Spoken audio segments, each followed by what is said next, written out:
సుగుణమ్మ ఇంకా చింటూని కొత్తింటికి తీసుకొచ్చిన రోహిణి, సుశీలమ్మ ద్వారా అసలు నిజం తెలుసుకున్న బాలు. షాక్లో రోహిణి. అవును ఫ్రెండ్, ట్విస్ట్ అయితే అదిరిపోతుంది. మీ ఫేవరెట్ సీరియల్ గుండె నిండా గుడిగంటల్లో నెక్స్ట్ జరగబోయేదైతే ఇదే. ఇక లాస్ట్ ప్రీవియస్ ఎపిసోడ్లో మనం తెలుసుకున్నాం కదా, ఇక మీనా గురించి ఎటువంటి కంప్లైంట్స్ రాకూడదని చెప్పేసి, వాళ్ళ ఫ్యామిలీని ఎవరేం అనకూడదని చెప్పేసి, అలాగే రోహిణి తన తాలిబొట్టుని తాకట్టు పెట్టి డబ్బులు తీసుకొచ్చి ఇటు కామాక్షికి 2 లక్షలు ఇచ్చి ఇంట్లో 3 లక్షలు ఇచ్చి మొత్తం మ్యాటర్ అయితే క్లోజ్ చేస్తుంది. మీలో కానీ ఎవరైనా ఈ ఎపిసోడ్ అయితే మిస్ అయ్యి ఉంటే మాత్రం మా ఛానల్లో ఉంటుంది, ఖచ్చితంగా అక్కడికి వెళ్ళి మీరు వాచ్ చేసుకోవచ్చు. దాంతో సీరియల్ కంటిన్యూటీ ఎక్కడ కూడా మీకు డ్రాప్ అనేది అవ్వదు. సో ఇక మనం సీరియల్లోకి వెళ్ళిపోదాం. ఏ విధంగా అయితే అంతా సెట్ అయిపోతుందో, ఇక బాలు మీనా ఇద్దరు కూర్చొని వాళ్ళకి ఇచ్చిన డబ్బులు, అంటే రోహిణి తెచ్చి ఇచ్చిన డబ్బులు ఏవైతే ఉన్నాయో ఆ డబ్బులన్నింటినీ కూర్చొని లెక్క పెట్టుకోవటం అనేది స్టార్ట్ చేస్తారు. ఎందుకంటే వాళ్ళు కార్ని తాకట్టు పెట్టి, అలాగే దాంతోపాటు కాస్త బంగారాన్ని తాకట్టు పెట్టి నానా రకాలుగా డబ్బుల్ని పోగు చేస్తారు. శివ కోసం కష్టపడి మొత్తం డబ్బులనైతే వీళ్ళ ఏర్పాటు చేస్తారు. కాబట్టి ఆ డబ్బులన్నింటినీ మళ్ళీ అలాగే మనం ఎక్కడిదక్కడ అడ్జస్ట్ చేయాలని చెప్పేసి ఇద్దరు కూర్చొని చక్కగా లెక్కలు చూసుకుంటారు. ఇక దాని తర్వాత మొత్తం ఓకే అనుకున్న తర్వాత 2 లక్షల్ని తీసైతే మీనా చేతిలో పెడతాడు. ఏంటండి ఈ డబ్బులు మీరు నాకు ఇస్తున్నారు అని చెప్పేసానంటే, అంతే కదా, ఈ 2 లక్షలు తీసుకెళ్ళి నువ్వు రేపు పొద్దున అర్జెంటుగా అత్తయ్య చేతిలో పెట్టేసి, ఇక అత్తయ్య కూడా మనకి డబ్బులు ఇచ్చారు కదా అని చెప్పగానే, అయ్యో భలేవారే, తను వాళ్ళ అబ్బాయికి అంటే మా తమ్ముడు కోసమే కదా చేశారు, బయట వాళ్ళ కోసం ఏం కాదు కదా, సో మీరైతే ఈ డబ్బులు వెనక్కి తిరిగి ఇవ్వాల్సిన అవసరం లేదు. ముందైతే మీరు మీ కార్ని విడిపించుకోండి. కార్కి సంబంధించింది కూడా మనం లోన్ కట్టుకుంటూ ఉండాలి. రోజు రోజుకి అది పెరిగిపోతూ ఉంటే మనకి మరింతగా ఇబ్బంది కలుగుతుంది కదా అని చెప్పేసి తను ఉండేసేసి, లేదు మరి వాళ్ళు కావాలని మొత్తం బంగారాన్ని తీసేసేసి తాకట్టు పెట్టి మనకి డబ్బుల్ని ఇచ్చారు. అయితే ఇంట్లో పెళ్లి కావాల్సిన పెళ్ళుంది, ఇక తనకి బంగారం కూడా చేయించుకొని రావాలి కదా, సో అందుకోసం ఈ డబ్బులైతే నువ్వు ముందు అత్తయ్యకి ఇచ్చేసి అని చెప్పేసి చెప్తాడు. దాంతో మీనా ఉండి, ఇప్పుడు వాటికి ఏం తొందర లేదు అని అంటే, తొందర ఎందుకు లేదు, ఇప్పుడు తనకి మళ్ళీ వేరే ఏదైనా మనం సంబంధాలు చూడాలి అని అనుకున్నప్పుడైనా సరే, తను పెళ్లి కూతురు చేసి కూర్చోబెట్టాలన్నా, పెళ్లి చూపులకి కూర్చోబెట్టాలన్నా సరే, ఒంటి మీద నగ అనేది చాలా ఇంపార్టెంట్ కదా, కాబట్టి నువ్వైతే ఏం మాట్లాడుకు మీనా, వెంటనే ఈ డబ్బులు తీసుకుని వెళ్ళి రేపొద్దున అత్తయ్య చేతిలో అయితే పెట్టేసేయి. ఇక మిగతా డబ్బులు ఈఎంఐ సంగతి నువ్వు నాకు వదిలేసే, నేను చూసుకుంటాను, నువ్వు దీని గురించి ఏం ఆలోచించొద్దు.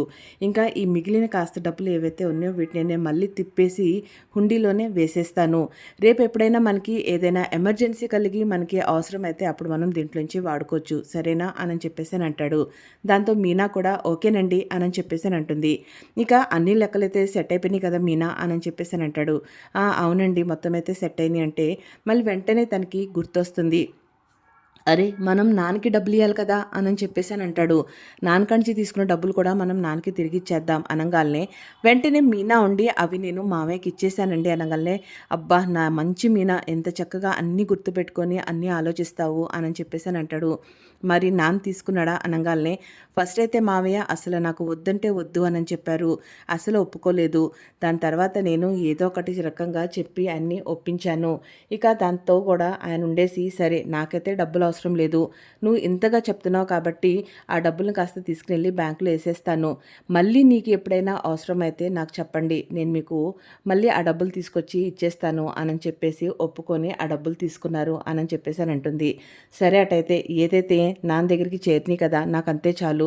కానీ మీనా, నాన్న ఉద్యోగం చేస్తానంటున్నాడు, నాకైతే అది అస్సలు నచ్చట్లేదు, కాబట్టి నేనైతే ఎట్టయినా సరే నాన్ని ఉద్యోగానికి వెళ్ళనీయకుండా ఆపేస్తాను అని చెప్పేసి అని అంటాడు.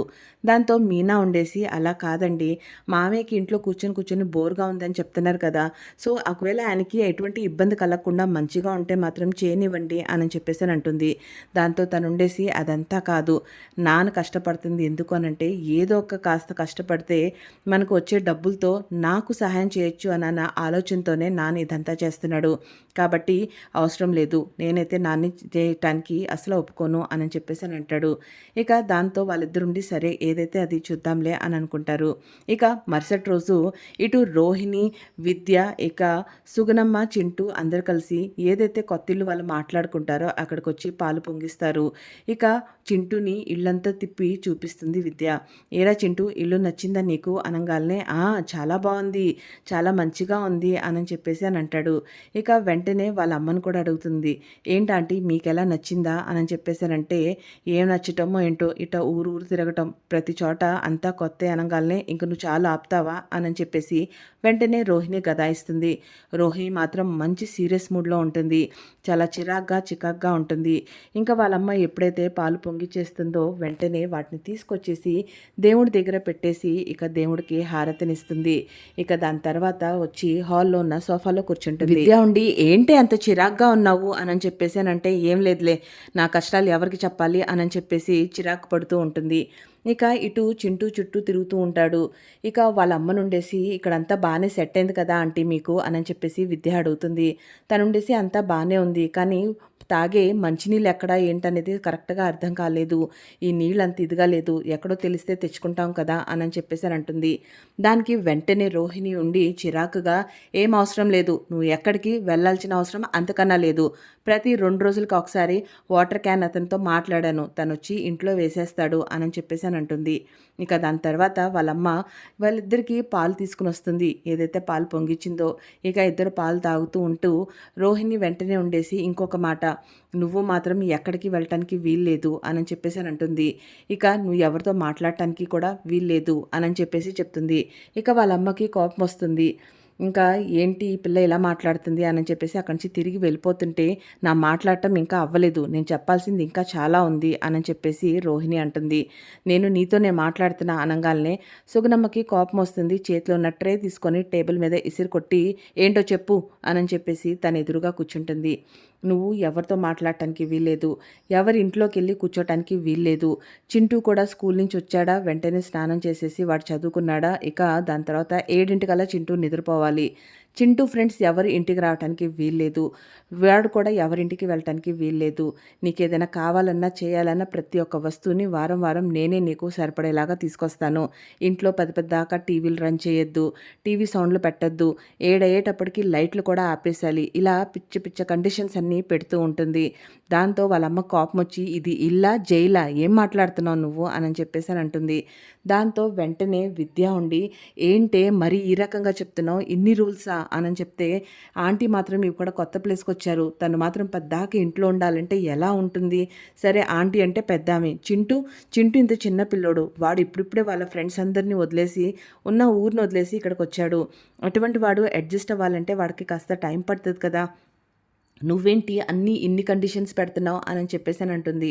దాంతో తను వెంటనే ఉండి చింటూని పిలిచి, ఎరా చింటూ, నీకు ఇక్కడైనా కొత్త బాగా ఉందా, పాత ఫ్రెండ్స్ ఎవరైనా గుర్తొస్తున్నారా, నీకైనా ఇబ్బందిగా ఉందా అంటే, లేదు మా, చాలా బాగుంది, ఇల్లు చుట్టూ అంతా బాగుంది, నేను బయటికి వెళ్ళి ఆడుకోవచ్చా అనగానే తనుండి గేట్ లోపలనే ఆడుకో, గేట్ బయటికి వెళ్ళొద్దు, ఎవరితోనూ ఆడద్దు అని చెప్పేసి అని అంటుంది. సరే అమ్మా అని చెప్పేసి తను అక్కడి నుంచి వెళ్ళిపోతాడు. చూసారా, వాడికి ఎటువంటి ప్రాబ్లం లేదు, మీకే ప్రాబ్లం ఉన్నట్టుంది, కాబట్టి వాడు హ్యాపీగా ఎంజాయ్ చేస్తున్నాడు, మీరు లేనిపోయి చెప్పి వాడు మైండ్ అయితే మార్చకండి అని చెప్పేసి అని అంటుంది. దాంతో విద్య ఉండి, అయినా కూడా ఇరుకు పరుగు అన్నాక కాస్త మాట్లాడకుండా ఎలా ఉంటారు, ఇప్పుడు మాట్లాడితే నీకొచ్చిన సమస్య ఏంటే అని చెప్పేసి అని అంటుంది. దాంతో రోహిణి ఉండి, మనం ఇంటిగల్లానికి ఒక స్టోరీ చెప్పాం, ఆ స్టోరీకి తగ్గట్టుగా మనం ఉండాలి, ఇప్పుడు ఈ వెళ్ళి బయటికి వెళ్ళి కూర్చొని వాళ్ళు ఈ మాట ఆ మాట అడిగి నలుగురు కళ్ళల్లో పడి అవసరమా, లేనిపోయింది మనకి ఎంత రిస్క్ అవుతుంది, కాస్త నా బాధ కూడా అర్థం చేసుకోండి, నాకు ఇలా చెప్పడానికి ఏమైనా బాగుందా ఏంటి, ఎక్కడ మళ్ళీ ఆ భాను మీళ్ళ కంట్లో వీళ్ళు పడతారా, లేదంటే ఎక్కడ మళ్ళీ చింటూని వాళ్ళు దత్తత అడుగుతారా అని చెప్పేసి నా టెన్షన్ నాది, దానికోసమే చెప్తున్నాను, కాస్తంత అర్థం చేసుకోండి అని చెప్పేసి అని అంటుంది. దాంతో ఇంకా వెంటనే చింటూ వచ్చి, అమ్మ అమ్మ రా, బయట ఏరోప్లేన్ వెళ్తుంది, నీకు చూపిస్తాను అని చెప్పేసి తను చేపట్టుకొని లాక్కెళ్తాడు. ఇక వెంటనే విద్య ఉండి, ఆంటీ ఏంటి తను ఇన్ని రూల్స్ పెట్టిందని చెప్పేసి మీకు కోపం వస్తుందా అని చెప్పేసి అని అడుగుతుంది. దాంతో వెంటనే సుగుణం ఉండి, ఏదో తెలుసో తెలియకో చిన్నతనంలోనే దానికి పెళ్లి చేశాను, దాని బతుకేమో అలా అయింది, దాని తర్వాత అది చేసుకున్న పెళ్ళికి దాని వెనకమాల అన్ని అబద్ధాలతో మొదలుపెట్టింది, ఇది ఎంత దూరం పోతుందో ఎక్కడికి పోతుందో నాకైతే అర్థం కావట్లేదు, ఇంకా దాని మాటలకి నేను ఏం మాత్రం బాధపడాలా నవ్వాలా కూడా నాకు అర్థం కావట్లేదు అని చెప్పేసి తను అక్కడి నుంచి వెళ్ళిపోతుంది.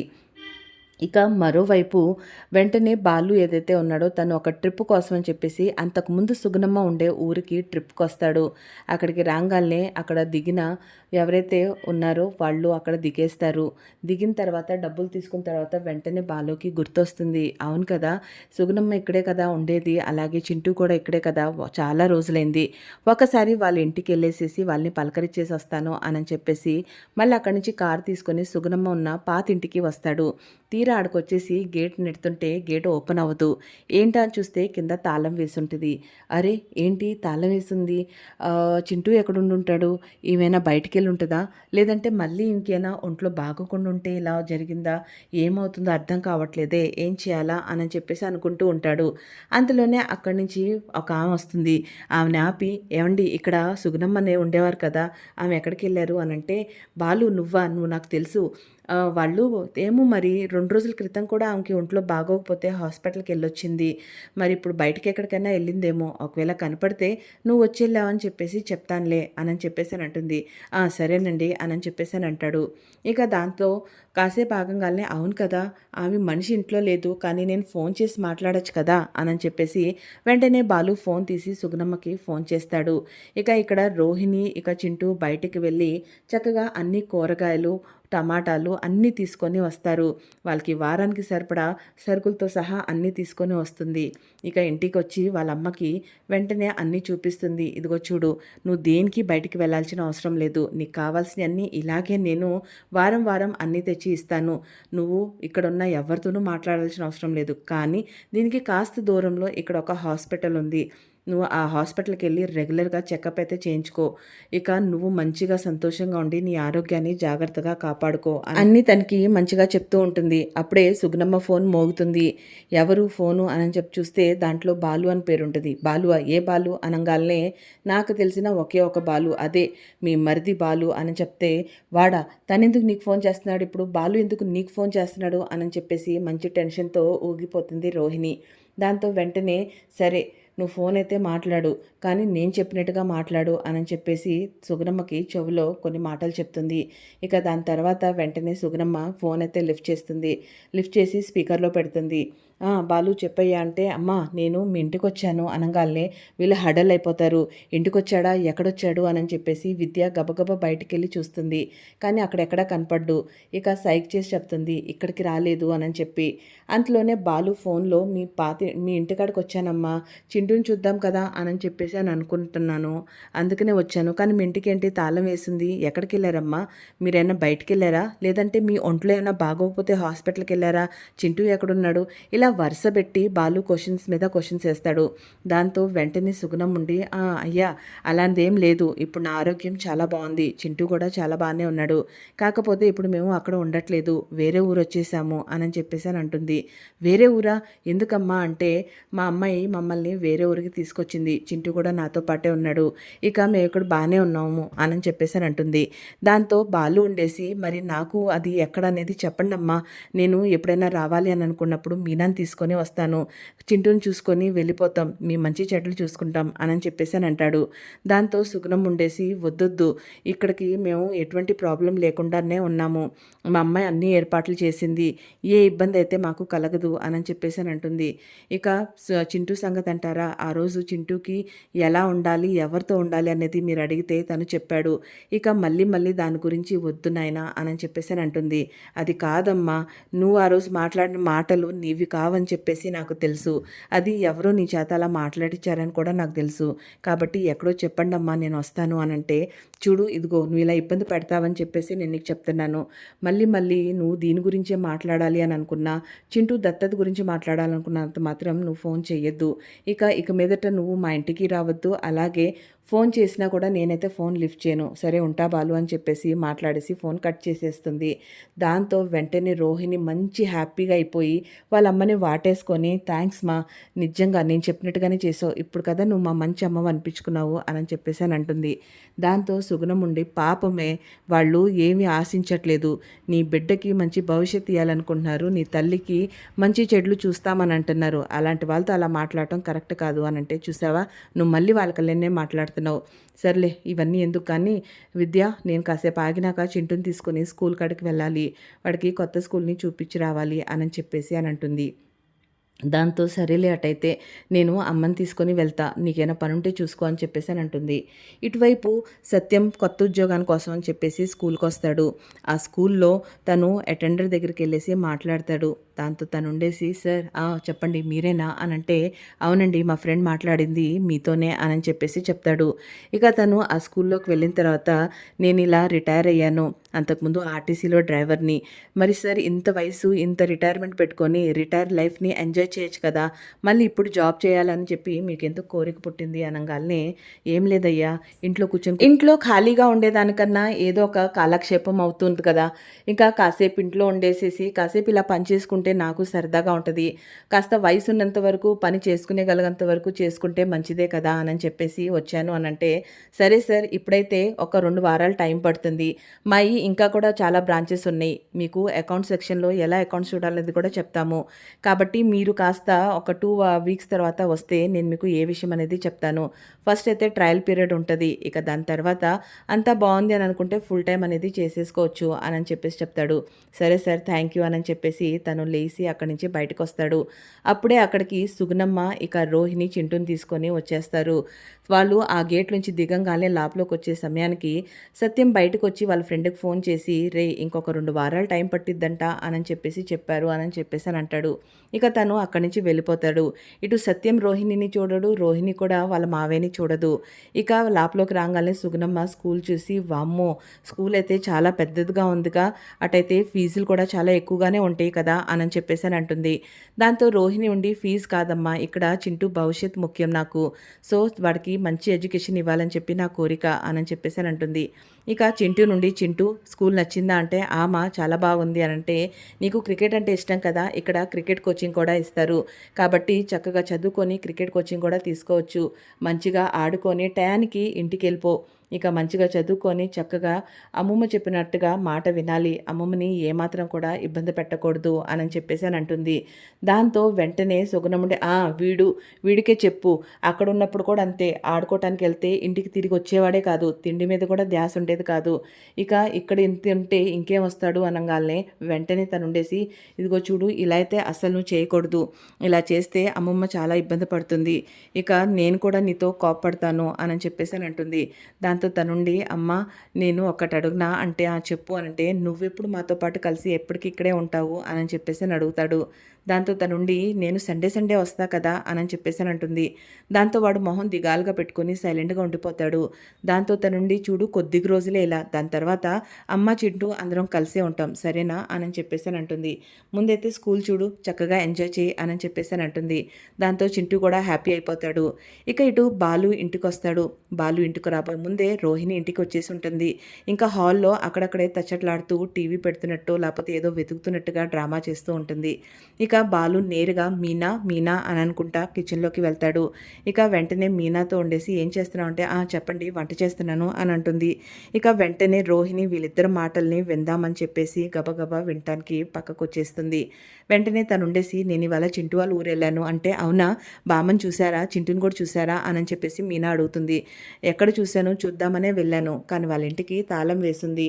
ఏంటా తాళం వేసిందా అని చెప్పేసి తర్వాత అక్కడ పక్కనున్న వాళ్ళని అడిగితే వాళ్ళు చెప్పారు, 2 రోజుల క్రితం చూసాము ఒంట్లో బాగాలేదు అని చెప్పి, ఇప్పుడైతే చూడలేదు అని అన్నారు. అవునా, అయ్యో ఏమైందా అని చెప్పేసి అని అనుకుంటుంది. దాంతో తనుండి, అవును మరి ఫోన్ చేయొచ్చు కదా అంటే, తర్వాత అదే చేశానులే, ఫోన్ చేసి మాట్లాడితే తను ఇలా మాట్లాడింది మీనా అనంటే, అదేంటండి అన్నిటిదాకా అంత బాగుండి మొన్నటిదాకా అంత మంచిగా మనతో మాట్లాడి ఇవాళ సడన్గా ఆమె ఎలా మాట్లాడుతుంది. ఆ రోజు కూడా అంతే, ఫంక్షన్లో వచ్చినప్పుడు ముందు కూడా చాలా మంచిగా ఉంది. ఫంక్షన్‌లోకి వచ్చిన తర్వాత తను ఎన్ని రకాలుగా ఎన్ని మాట్లాడిందో నాకైతే ఇప్పుడు కూడా తలుచుకుంటే చాలా బాధేస్తుందండి అని చెప్పేసి మీనా అంటుంది. కదా నాకు కూడా అదే అనిపిస్తుంది. ఆమె అలాంటి ఆమె కాదు. కానీ ఆ రోజు అలాగే మాట్లాడింది. ఈరోజు కూడా నువ్వు ఫోన్ చేయొద్దు అని చెప్పేసి ఫోన్ పెట్టేసింది. సో ఆమెని ఖచ్చితంగా ఎవరో వెనకాల ఉండేసి ఇలా మాట్లాడిస్తున్నారని చెప్పేసి అర్థమవుతుంది. కానీ ఈ విషయాన్ని నేను ఇంతటితో వదలను అని చెప్పేసి అని అంటాడు. దాంతో తనని, మీరేం చేస్తారు వాళ్ళకి నచ్చినప్పుడు మనం మాత్రం బలవంతం చేయలేం కదా అని అంటుంది. దాంతో తనుండేసి లేదు నాకెందుకో దీని వెనకాల ఏదో మొత్తానికి రహస్యం ఉంది అని చెప్పి అనిపిస్తుంది మీనా అంటాడు. మీనా ఉండి రహస్యమా, దీంట్లో ఏం రహస్యం ఉంటుందండి అనంటే వాళ్ళ అమ్మాయికి ఇష్టం లేదేమో, వాళ్ళ అమ్మాయి అలా చెప్తుందేమో అని చెప్పేసి అని అంటుంది మీనా. దాంతో తనుండి కాదు నాకెందుకో చింటూకి సంబంధించింది ఏదో ఒక రహస్యం అయితే ఉంది, చింటూ మనకి దగ్గర అయితే ఎక్కడ ఆ రహస్యం బయటపడుతుందా అని చెప్పేసి తను బాధపడుతున్నట్టు ఆలోచిస్తున్నట్టుంది అని చెప్పేసి అని అంటాడు. చింటూతో రహస్యం ఏముంటుందండి అనంటే అదే కదా తెలుసుకోవాల్సింది అనగానే ఇటు రోహిణికి మైండ్ పోతుంది. ఎన్ని చేసినా ఎలా చేసినా వీళ్ళు ఎందుకని వాళ్ళని వదలట్లేదు అని చెప్పేసి ఇక వెంటనే తనుండేసి మీరెలా కనుక్కుంటారు అంటుంది మీనా. దాంతో తనుండి మరి మా షీలా డార్లింగ్ ఉండే ఊరు పక్కనే కదా వీళ్ళూరు, అప్పుడు ఖచ్చితంగా వాళ్ళ గురించి వీళ్ళకి తెలిసే ఉంటుంది కదా, సో మనం టెన్షన్ పడాల్సిన అవసరం లేదు, నేను చక్కగా మా షీలా డార్లింగ్తో మాట్లాడి దీని వెనకాల ఉన్న రహస్యం ఏంటో అలాగే నేను కనిపెట్టేస్తాను అనగానే ఇంకా రోహిణికి నోటొకటి కొట్టుకుంటూ ఉంటుంది. అరే బాబు ఇప్పుడు ఏం చేయాలా, వీళ్ళు ఎందుకని ఈ రకంగా నా వెనకాల పడ్డారు అని చెప్పేసి అనుకుంటుంది. ఇక ఫ్రెండ్స్ చూశారు కదా మీ ఫేవరెట్ సీరియల్లో అయితే నెక్స్ట్ అయితే ఇదే జరగబోతుంది. మరి బాలు షీలా డార్లింగ్తో కలిసి సుగుణమ్మకి సంబంధించిన అలాగే చింటూకి సంబంధించిన రహస్యం ఏదైతే ఉందో అది కనిపెట్టేస్తాడా, కనిపెట్టిన తర్వాత రోహిణి నిజస్వరూపాన్ని ప్రభావతి ఇక మనోజ్ ముందు బయట పెడతాడా, రేపు జరగబోయే ఎపిసోడ్ ముందుగానే తెలుసుకోవడానికి కోసం మా ఛానల్ని ఖచ్చితంగా లైక్ చేసి సబ్స్క్రైబ్ చేసుకుని పక్కనే ఉన్న బెల్ ఐకాన్ని ప్రెస్ చేయండి. దాంతో మీ ఫేవరెట్ సీరియల్ గుండె నిండా గుడి గంటల్లో నెక్స్ట్ ఏం జరగబోతుందో ముందే మీరు నోటిఫికేషన్ రూపంలో తెలుసుకొని సీరియల్ని వాచ్ చేయగలుగుతారు. సీరియల్ కానీ నచ్చితే ఖచ్చితంగా లైక్ చేయండి, మీ వ్యూస్ని కమెంట్స్ రూపంలో మాకు తెలియచేయండి. Thank you so much friends.